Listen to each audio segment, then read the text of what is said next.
Hi friends, ഇന്ന് നമ്മൾ നല്ല ടേസ്റ്റി ആയിട്ട് ജ്യൂസി ആയിട്ട് ഫയർ ചിക്കൻ റെസിപ്പി എങ്ങനെ ചെയ്യാമെന്നാണ് കേട്ടോ പറയുന്നത്. പതിവ് പോലെ നമ്മളുടെ ഓവനൊക്കെ പ്രീഹീറ്റ് ചെയ്യാനായിട്ട് ചിരട്ട കത്തിച്ചിട്ടിട്ടുണ്ട്. കനലൊക്കെ സെറ്റ് ആകുമ്പോഴേക്കും നമുക്ക് ചിക്കൻ കാല എങ്ങനെ മേക്കപ്പ് ചെയ്യാൻ നോക്കാം.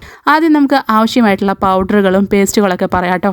ആദ്യം ചില്ലി പൗഡർ, ജീരകപ്പൊടി, ചില്ലി ഫ്ലേക്സ്, നമ്മൾ തന്നെ ഉണ്ടാക്കിയിട്ടുള്ള മയണൈസ്, സോയാ സോസ്, വിനെഗർ, ഒരു മുറി ചെറുനാരങ്ങ കൂടി പിഴിഞ്ഞൊഴിച്ചിട്ടുണ്ട്. കുറച്ച് ഗാർലിക് പൊടിയായി അരിഞ്ഞത്, മല്ലിയില പൊടിയായിട്ട് അരിഞ്ഞത്, ആവശ്യത്തിന് ഉപ്പിട്ട് നന്നായിട്ട് മിക്സ് ചെയ്യുക. നന്നായിട്ടെന്ന് പറഞ്ഞാൽ നന്നായിട്ട് തന്നെ മിക്സ് ചെയ്യണം കേട്ടോ. കൂട്ടത്തിൽ ഇത്തിരി ഓയിൽ കൂടി ചേർക്കാം. ഇനിയാണ് നമ്മളുടെ താരങ്ങളായിട്ടുള്ള ചിക്കനെ എടുത്തിട്ട് കുത്തും മുറിയൊക്കെ ഇട്ട് കൊടുത്തിട്ട് നമ്മൾ ആ മസാല തലങ്ങും വിലങ്ങും നന്നായിട്ട് തേച്ച് കൊടുക്കുക. ഇപ്പോൾ തന്നെ കാണാൻ നല്ല മൊഞ്ചായിട്ടോ. ഇനി ഇവന്മാരെ ഒരു പ്ലേറ്റിലേക്ക് മാറ്റാം. ഓവനിൽ കയറ്റാനായതുകൊണ്ട് തന്നെ നമ്മൾ ഫോയിൽ പേപ്പർ വെച്ചിട്ട് ഒരു പാത്രം ഉണ്ടാക്കിയിട്ടുണ്ട്. അതിലാണ് വെച്ച് കൊടുത്തേട്ടോ. ചിക്കനൊക്കെ ഇങ്ങനെ അടക്കി ഒതുക്കി നന്നായിട്ട് വെച്ച് കൊടുത്തിട്ട് നമ്മൾ ഓവനിലേക്ക് വെച്ച് കൊടുക്കുകയാണ്. ഓവനിൽ നല്ല ചൂടാണ് കേട്ടോ. അങ്ങനെ നമ്മളുടെ ചിക്കൻ കുട്ടന്മാരെ നമ്മൾ ഓവനിലേക്ക് പൊളിക്കാനായിട്ട് കയറ്റിയിട്ടുണ്ട്. 20 മിനിറ്റ് അവിടെ റെസ്റ്റാണ് കേട്ടോ. ആർക്ക് റെസ്റ്റ്? നമുക്ക് റെസ്റ്റ്.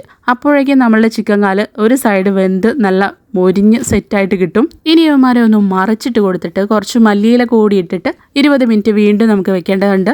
അങ്ങനെ വീണ്ടും 20 മിനിറ്റ് കൂടി ഓവനിലേക്ക് വെച്ചു എടുത്തു. നമ്മളുടെ ഫയർ ചിക്കൻ റെഡി. പറയാതിരിക്കാൻ പറ്റില്ല, അപാര ടേസ്റ്റാണ് ഈ മസാലയ്ക്ക്. പിന്നെ മഡ് ഓവനിൽ ഇങ്ങനെ പൊള്ളിച്ചു കൂടി എടുത്താൽ പറയണ്ട, പൊള്ളി ടേസ്റ്റാണ്. ഏട്ടൻ ഉണ്ടാക്കി വെച്ചതേ ഓർമ്മയുള്ളൂ. കാലൊക്കെ ചടപടേന്ന് എവിടേക്കൊക്കെയോ പോയി.